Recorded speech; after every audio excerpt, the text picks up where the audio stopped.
it was a beautiful way that we actually started this cruise on sunrise looking up on a ship on the water. But that very same group of people on the goodbye night had a comedy show, and their professional comic they hired came out dressed as a nun with a ruler. And the shtick all night was that she was just hitting people with it. She was Sister Mary, and then it was something vulgar. From the Order of Perpetual... No, it was something like the Order of Perpetual Abuse. I mean, it was dark humor. And everyone laughed. All these 60-year-olds laughed, teasing this nun, and something in me just kind of broke. I mean, it wasn't a judgment, it was just like, there's just this trope, because we don't take the time to teach the fact that in the 1850s, the Catholic Church decided to do something horrible for evangelism, which is that if they could make it church law that your child had to go to a Catholic school, they'd stop losing the immigrants to Protestants or atheism. So every church was ordered to build a church school, which is why to this day there's so many Catholic schools around. And from 1850 to 1950, you needed a dispensation from your bishop to not have your child go to a Catholic school. It was a way to force the formation of children as Catholic. But the church had one problem, was immigrants can't build churches. So they started fighting for the government for money back, because they called them Protestant schools, the public schools. There's a long history of how they actually got the schools built. But it was the wicked idea of someone around 1860 to say, well, we don't have to hire anyone because we have nuns. And for 100 years, women who felt called to pray, sometimes in silence and in community, were basically indentured servants teaching classes of 40, 50, or 60 for 100 years. I did all I could on this little tour, after that night, to have as many conversations as I could, including with the woman who dressed up as a nun, who cried when I told her that story. And I just said, I just find it odd on a cruise aimed for women and women's dignity and women's story that you would not understand that one of the major workforces who were indentured in the history of this country was this group of women. No one should hit a child with a ruler. That is a crime. But if you want to know why they went up with a class of 50 people when they took vows of silence, it was they were part of an evangelism plan, not of their own. I give you that little opening because it's important that we also know who we are. And part of what I do, Lisa was a cradle Episcopalian, who actually was raised in London.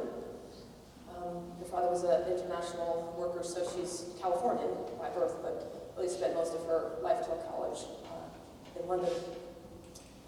So I married a wasp, like a real one, like a sort of British one, which in my family is like interfaith marriage.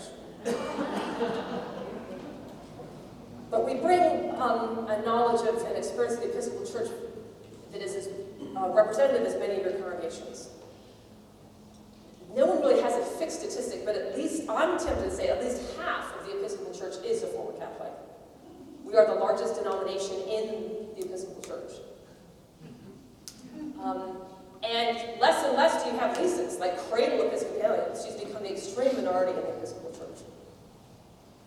On the other hand, the people who pay and pray largely are her group, historically, to be honest.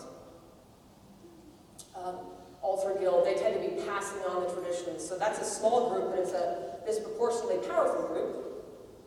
So the two of us together, and I hope if you have questions of us, and even after this convention, Lisa and I have spoken maybe 40 or 50 dioceses. We have 122, so we're making our way. But because of Baptized for Life, because of Bishop Gretchen's contagious faith, we consider ourselves friends of this diocese. And we will make our email addresses available to the bishop's staff. And please email us personally and ask us.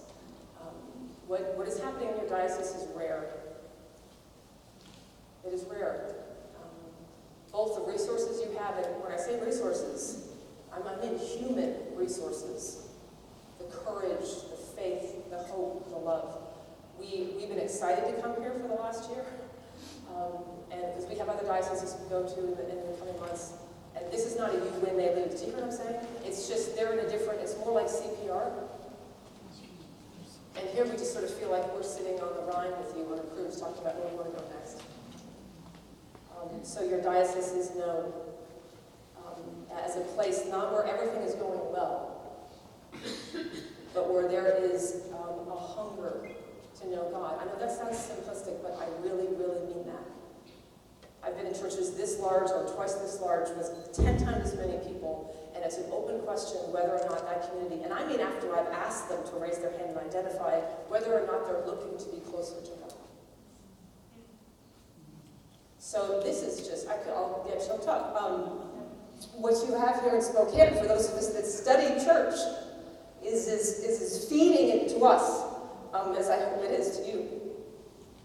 You are the light. There are others, mostly dioceses that are smaller, whose bishops look into the diocese and see themselves as a pastor to pastors. Not a bishop to priests, a pastor to pastors. You have a pastor who is committed her life to the growth of your soul, whether you are a child, whether you're a retiree. This is how it should work. Now, every context is different. Navajo land is different than here. There isn't one way to do it. But there's a feeling we get when we see people doing it. And you are doing it. I want to just start with this picture before we get into particular ideas about evangelism. And I'm going to give you I'm not going to bury the lead. You can go online right now if you want to learn how to do evangelism. Even from the Episcopal Church.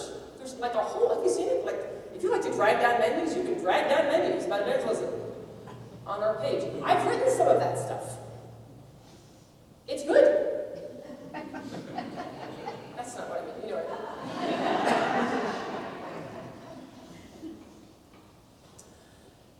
But like, for example, page 17 of one of the PDFs on evangelism is things your church can do.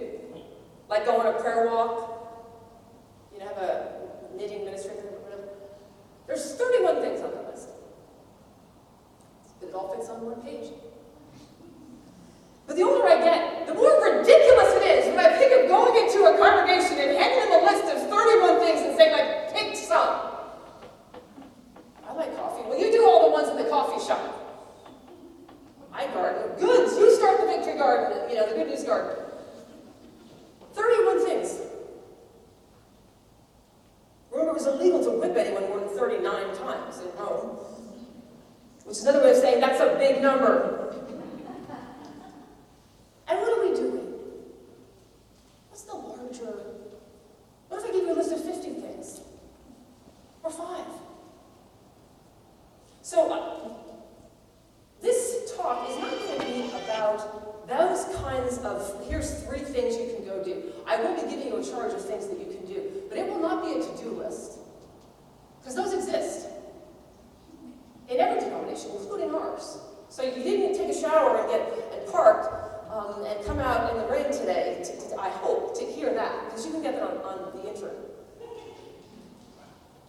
But what I want to share is, having visited a number of parishes and been part of grants and studying literally hundreds and hundreds of churches, there are some things that are true about churches that are growing deeper in their faith, which is always the first call. Satan wants you to think the first job you have is making Christians. That's colonialism, right? My dad is a sergeant in the Marine Corps. He died when I was 18.